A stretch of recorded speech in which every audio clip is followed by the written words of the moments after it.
কি রান্না করতেছি? শিং মাছ ভুনা করব? আরে না, যেই গরম পড়েছে সেই গরমের ভিতর কি আর ভুনা খাওয়ার কোনো সুযোগ আছে? যদিও আকাশে খুব বেশি রোদ্দুর নাই, হালকা রোদ্দুর, কিন্তু বৃষ্টি নাই, গুমটো গুমটো একটা ভাব। তো সেই কারণে না আরও বেশি গরম লাগতেছে।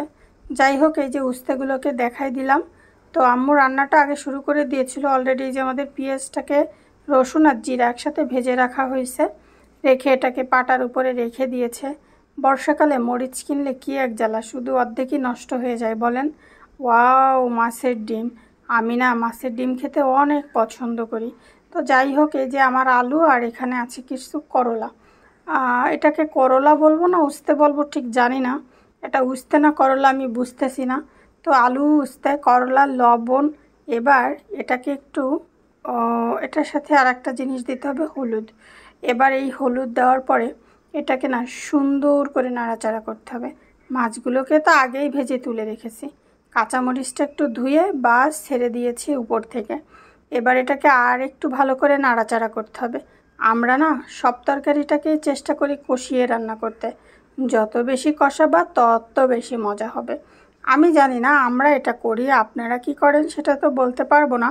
তবে অবশ্যই জানাইন তো আপনারা আমাদের মতো করে রান্না করেন কি না। এটাকে তখন বেটে পাশ মশলা করে নেব।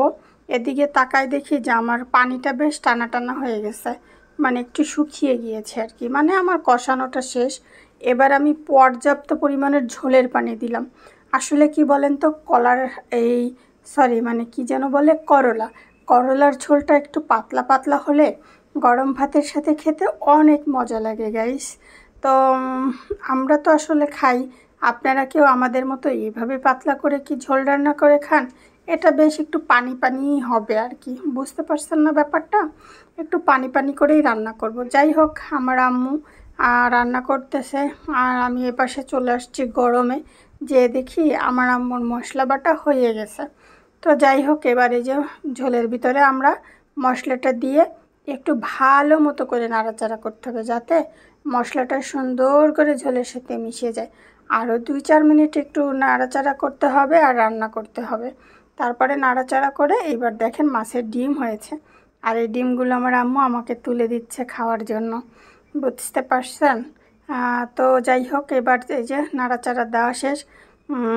এবার হচ্ছে এই একটুখানি বলক উঠুক, যাতে মশলাটার সাথে ঝোলের একটা সুন্দর ফ্লেভার আসুক। এটা একটু না দিলে তো হবে না। তো যাই হোক, এই যে আমার এটা একটু ঠান্ডা হয়ে গিয়েছে। এবার আমি হচ্ছে ডিমটাকে খেয়ে নেই। আমার না মাছের ডিম খেতে অনেক ভালো লাগে। যাই হোক, অনেক কথা বলতে বলতে এদিকে তো আমার তরকারি রান্না শেষ। এবার এটাকে আমি চুলা অফ করে দিয়ে দিয়েছি। এখন চলে যাব, পরে এসে ঢেলে গরম ভাতের সাথে গরম গরম পরিবেশন হবে। ভালো থাকেন সবাই। আল্লাহ হাফেজ। আসসালামু আলাইকুম।